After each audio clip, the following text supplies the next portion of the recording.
அஸ்ஸலாமு அலைக்கும் வரஹ்மத்துல்லாஹி வபரகாத்துஹு. நதீன் பேசுகிறேன்.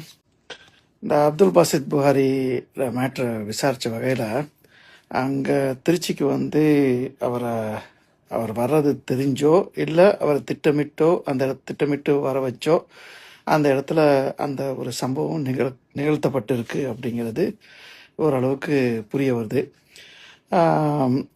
அதை பற்றி அந்த யூடிஜே ஜமாத்துக்காரங்க தெளிவாக பேசுகிறதுக்கு ரெடியாக இல்லை.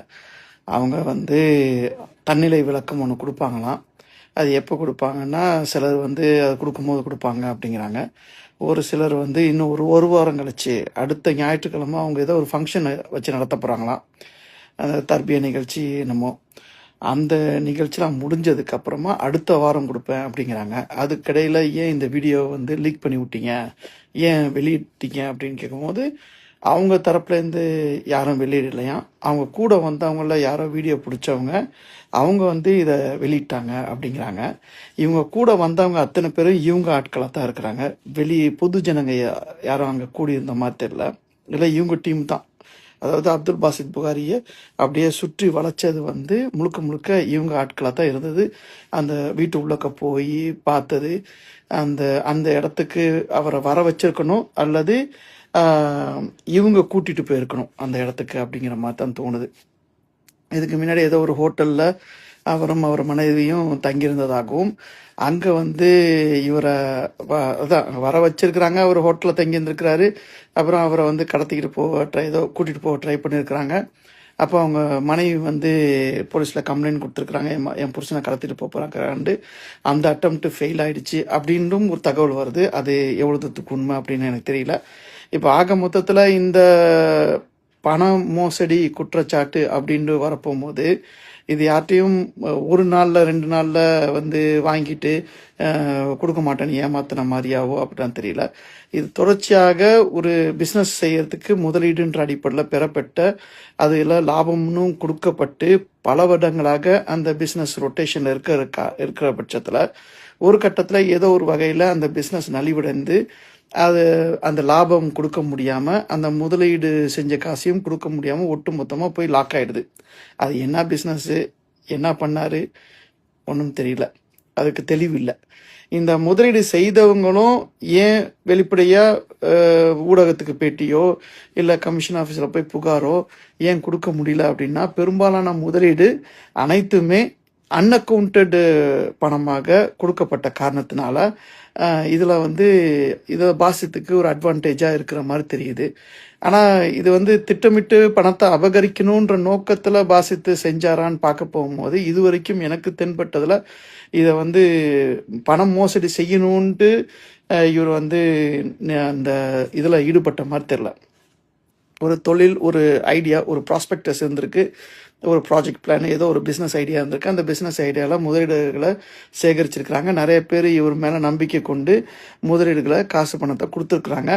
அதில் ஒரு இடத்துல ஒரு கட்டத்தில் ஒன்று பிஸ்னஸ் லாஸ் ஆகிருந்துருக்கணும், இல்லது ஏதோ ஒரு இடத்துல போய் லாக் ஆகிருந்துருக்கணும். ஏதோ ஒன்று நடந்திருக்கு. அதில் டீட்டெயில் நம்மளுக்கு தெரியாது. ஆனால் இது பல வருடங்களாக பிஸ்னஸ் நல்லா வெற்றிகரமாக நடந்துச்சு, எங்களுக்கு லாபம் கொடுத்தாரு அப்படின்னும் குற்றச்சாட்டு சுமத்துறவங்களும் கூட ஒப்புக்கிறாங்க.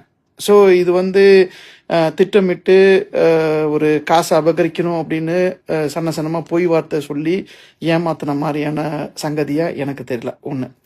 ரெண்டாவது, இதில் முக்கியமாக பெண் குற்றச்சாட்டுன்னு வரப்போகும்போது முதல் மனைவி ஏதோ அவங்களுக்குள்ள மனஸ்தாபம், பிரிகிற சூழல்ல இப்போ வேற ஒரு பெண்ணோட அவர் திருமணம் முடித்து வாழ்கிறாரு அப்படிங்கிற அந்த ஒன்லைனர் அந்த இது இருக்குது. இதில் இவர் சித்தப்பா, அந்த பொண்ணோட சித்தப்பா கொண்டது, அவர் ஏமாத்துறது, வன்கொடுமை செய்ததுன்னு ரஃபிக் ஒரு வார்த்தை யூஸ் பண்ணார். அப்படின்னா யாரையும் அவர் வன்கொடுமை செஞ்ச மாதிரி, அதாவது ரேப் பண்ண மாதிரி அவர் பேசுகிறார்.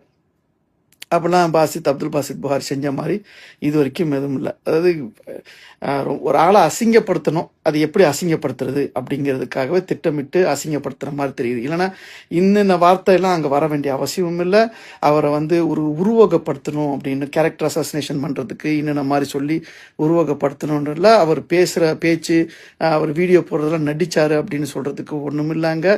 அவர் இப்படி பேச போகும்போது எனக்கு இப்போ நான் வீடியோ பேசுகிறேன்னு வச்சுங்களேன், எனக்கு முன்னாடி யாருமே இல்லை. இருந்தாலும் ஏன்னா அவங்களுக்கு புரியுன்னு பேசுவார். அப்புறம் இப்படி பார்த்துட்டு இங்கே கொஞ்சம் பேர்ட்டு இப்படி பேசுவார். ஆனால் அந்த கேமரா மட்டும் பார்க்க மாட்டார். அது அவர் இயல்பு. நான் பல இடத்துல அவர் கவனிச்சிருக்கிறேன். ஏன்னா நானே நிறைய தடவை இந்த மாதிரி கேமரா முன்னாக்க பேச போகும்போது லென்ஸை மட்டும் பார்க்க மாட்டார். அவர் பயன் பண்ண போகும்போது இப்படி பாடம் நடத்துகிற மாதிரி இப்படி பேசுகிற உங்களுக்கு அப்படி இதை மாதிரி அல்லா தஆலா அப்படி சொல்லியிருக்கிறான், ரசூல் ஸல்லல்லாஹு அலைஹி வஸல்லம் இப்படி சொல்லியிருக்கிறாங்க, என்னமோ கூட்டமாக உட்காந்துருக்கிற மாதிரி பேசுவார். அதெல்லாம் உண்டு. அது அவர் பாவலா அந்த மாடுலேஷன், அது இந்த சவுண்டு, இந்த அடித்தொன், இந்த டோனு, இந்த பேஸ் டோனு, இதெல்லாம் வந்து சில பேருக்கு கைவந்த கலை. அதை வச்சு தான் அவங்க வந்து ஒரு ரீச்சபிளாக கொண்டாடுறாங்க. அந்த அந்த அந்த கிணீருண்ட குரல், அந்த பேஸ் டோனு, அந்த ஒரு அசிரீரியான ஒரு வேக்யூமில் பேசுகிற மாதிரியான ஒரு ஒரு சவுண்ட் எஃபெக்ட்டு பின்னாடிலாம் கொடுக்குறது, இதெல்லாம் அது அவர் ஒரு பிராண்ட் ப்ரொமோஷன் ஈடுபட்டார். சில பேர் ஒரு ஒரு பிக்சரைஸ் பண்ணுவாங்க, தன்னை தானே ஒரு பிராண்ட் ப்ரொமோஷனில் ஈடுபட போகும்போது இதெல்லாம் அவங்க கையாண்டுக்கிட்டு வர்றாங்க. அது நம்ம பலர்கிட்டையும் ஒவ்வொரு விதமான ஒரு தன்மையாக பார்த்துருக்குறேன். இது இவர்கிட்ட ஒரு பார்க்குறேன். இப்போ அந்த ஒரு ஒரு இந்த அந்த சலஃபி கொள்கையில் இந்த முக்காடை போட்டு இந்த நுனியை மட்டும் இப்படி இழுத்து ஷார்ப்பாக வச்சுக்கிறோன்னு அந்த அந்த ஒரு பேட்டர்னு, இதெல்லாம் ஒவ்வொருத்தருக்கும் ஒரு ஸ்டைல்னு வச்சுக்கலாம். அதில் அவர் ஒரு ஸ்டைல், அதெல்லாம் நம்ம கொச்சப்படுத்த முடியாது. அது அவர் ஒரு காஸ்டியூம் ஸ்டைல், ஓகே, அது ஃபைன். ஆனால் பெண் குற்றச்சாட்டுங்கிறதெல்லாம் வந்து கொஞ்சம் பாரதூரமாக இருந்துச்சு. ரொம்ப இவ்வளோ தூரத்துக்கு கொச்சப்படுத்திருக்க தேவையில்லை. அதை வந்து கண்ணியமாக என்னப்பா என்னாச்சு, ஏன் இவ்வளோ நாள் இப்படி ஏன் இப்படி டேக்கா விட்றீங்க, பல நாட்களாக இப்படி கேட்டுட்ருக்குறாங்க, நீங்கள் ஃபோனை சுவிட்ச் ஆஃப் பண்ணி வச்சிடுறீங்க, உங்களை ரீச் பண்ண முடியல, இப்படின்ட்டு அது ஏதோ பேசி பார்த்துருக்கலாம். எடுத்ததோடைய ஒவ்வொருத்தரும் ஹீரோவாக வந்து மாற வேண்டிய தேவை. சூப்பர்மேனா, ஸ்பைடர்மேனா, பேட்மேனா மாறி அதை வந்து தானே எலவேட்டட் ஸ்டேட்டஸில், அந்தஸ்தில் நான் யூடிஜே மாநில தலைவர்ன உடனே அவங்களுக்கு ஒரு எலவேட்டட் ஸ்டேட்டஸ் கிடைச்ச மாதிரியாகவும் அவங்க வந்து ஒரு சூப்பர்மேனாக மாற வேண்டிய அவசியம் இல்லை. அது என்ன ஆயிடுச்சுன்னா, இந்த வீடியோ வந்து வெளியே லீக் ஆகும், இமீடியட்டாக அவங்க ஒரு தன்னிலை விளக்கம் கொடுத்துருக்கணும். அந்த பொறுப்பையும் அவங்க ஏற்க தயாராக இல்லை. இப்போ ஒன்று கெட்டு போயிடல. இப்போ கூட அவர் விளக்கம் கொடுத்துருக்கலாம் எஸ்ரஃபிக்கு. அவர் அதுக்கும் ஒரு வாரம் கழிச்சு கொடுப்பாராம். அப்போ அது டேமேஜ் இஸ் ஆல்ரெடி டன் அப்படிங்கிற மாதிரி போகுது. இது வந்து ஒரு பெருசாக லீகலாக நீங்கள் பைண்ட் பண்ண முடியாதுங்கிற அளவுக்கு தான் எனக்கு தெரியுது. பாசித்தை லீகலாக பைண்ட் பண்ண முடியாது. அன்லஸ் அன்டில் ஏதோ ஒரு செக்கு கொடுத்து ஒரு ப்ராமிசரி நோட்டு கொடுத்து அது பவுன்ஸ் ஆகி அப்படி இருந்தால் மட்டுமே பாசித் புகாரியை வந்து பைண்ட் பண்ணி அதை கிரிமினல் கேஸாக கன்வெர்ட் பண்ண முடியும்.